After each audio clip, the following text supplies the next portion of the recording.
Hi, this is the Self-Sufficient Off-Grid Hobby Farm, and today I'm going to show you how to operate an antique ringer washer.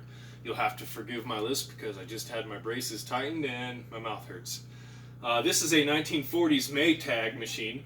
It's not the prettiest. There's a lot of prettier ones out there, but this one works all the way. So it's a great example to show you how they work. I'm not doing a full load today just because we are showing you how it operates. So I just got a couple pairs of underbritches in there and I'm going to show you how it works. So I have this one's, normally they have a plug that you can plug into an outlet, but I've hardwired it into this switch right here. So it's on. To activate the ringer in here, there's a little knob right here you push in and it starts the process. Now it likes to splash a little bit of water, so you close the lid on there, and I only have it run for about 5 minutes on the first cycle. Is it showing pretty good how it agitates down in there? Cool. Alright, so let's just say it's been going for about 5 minutes and you're ready to rinse. So you pull this back out. It's the first step.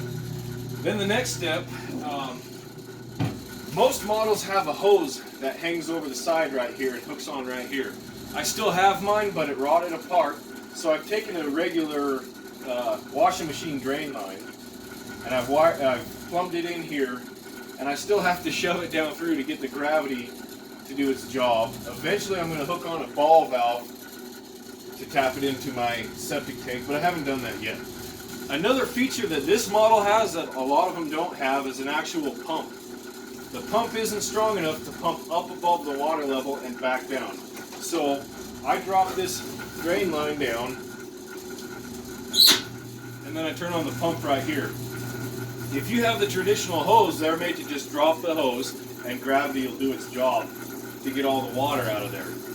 But I've got a pump which makes a little bit, makes life a little bit easier. It's still pretty slow. It's not much faster than gravity alone. But then you're just doing the waiting game, waiting on the water to drain out.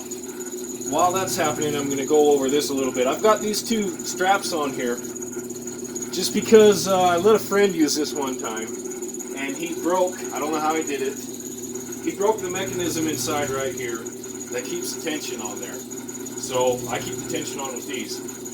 Initially, this was a safety device right here. Have you ever heard the old saying, don't get your tits in the ringer? It was in reference to these old ringer washers right here. You never, ever, ever want to get your fingers caught in here. I don't know exactly how bad it could be, but I could imagine that it might break your fingers. The safety device right here is if you ever got your finger or your hair or the old saying your tit, whatever, caught in there, you would push this and it releases the tension off this and it gets rid of all the compression that it has. That's null and void on mine now because I let somebody use this and somehow he broke that device. So I keep my tension on with these two straps. Yours shouldn't have to have these. So we're still waiting on the pump to do its job draining this out. There should be a little knob right here. That's missing on mine. And a couple letters from Maytag. Other than that, this one is complete. So it's just about drained out. So to rinse it, I'm going to come over here, and it's important that you get all the water drained out. Otherwise it's going to create a siphon and you're going to continue to lose water. So I can hear the audible sound of when the siphon is broken. I'll come over here, turn my pump back off. Then I got to raise my drain line back up higher than the level of the water that I'm going to fill inside the tub. Otherwise it again will siphon back out. Alright. You got to fill it back up with a hose. So we're in my cabin and it's not fully finished yet, so I don't have an actual faucet coming down to this guy yet. So in the meantime, I've got a hose plumbed in. So we're filling it up with our rinse water. I'm going to grab some fabric softener real quick for my couple pairs of chonies I got in there. Probably going to rewash them anyways because I didn't let it run for the 5 minutes or whatever to get them fully clean.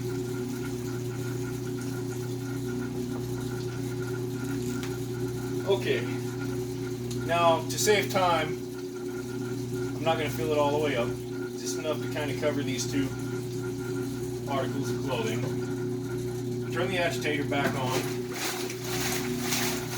Turn my water off.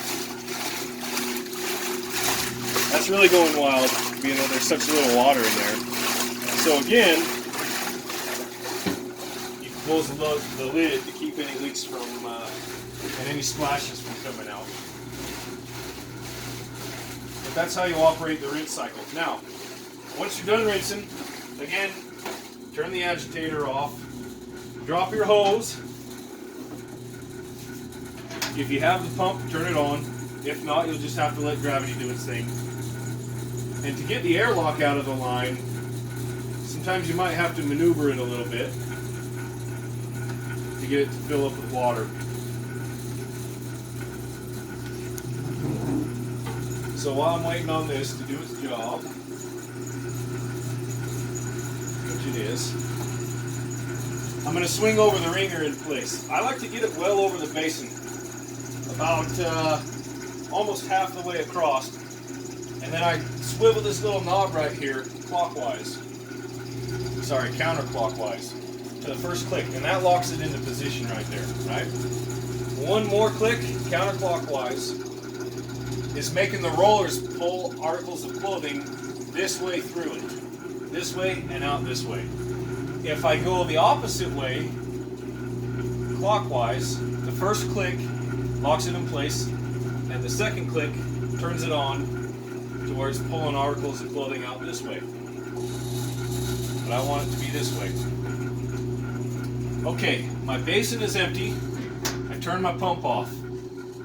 Okay, so I get my first article of clothing, and what I like to do is I hold them over the lid here, and I kind of double them over. And what that does is make it to where it gets good compression on the article of clothing, and it wrings it out for you. Ta-da! Fresh, clean pair of underbreeches. I got one more to do. Same thing. I hold it over the door here, and I double it over.